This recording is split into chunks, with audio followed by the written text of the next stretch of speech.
আজ শোনাবো বাসন্তীর হোগল ব্রিজ, সুন্দরবনের মেন গেটের ইতিহাস। 90 দশকের শেষের থেকে এই ব্রিজের স্বপ্ন দেখা শুরু।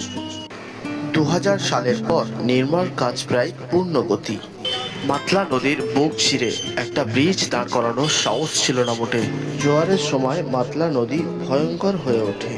ঢেউর উপর প্রায় 600 মিটার লম্বা ব্রিজ, এটা কিন্তু ছিল একটা বড় চ্যালেঞ্জ। আরে একসময় হাজার হাজার মানুষ দাঁড়িয়ে থাকতো লাইনে, নৌকা আসার অপেক্ষায়। স্কুল কলেজের ছাত্রছাত্রী, অসুস্থ রোগী, সবার ভরসা ছিল মাঝিদের দয়া।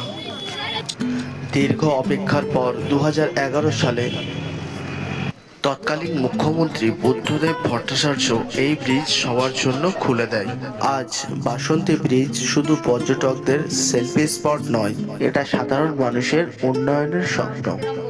রাতে এই ব্রিজের উপর দাঁড়ালে অন্ধকারের নিচে মনে হয় মাঝিদের গর্জন আর অপেক্ষার কান্না। বাসন্তী ব্রিজ একটা পথ, একটা ইতিহাস, অসংখ্য জীবনের নীরব সাক্ষী। ধন্যবাদ সবাইকে। ভিডিওটা সবার কাছে শেয়ার করবেন।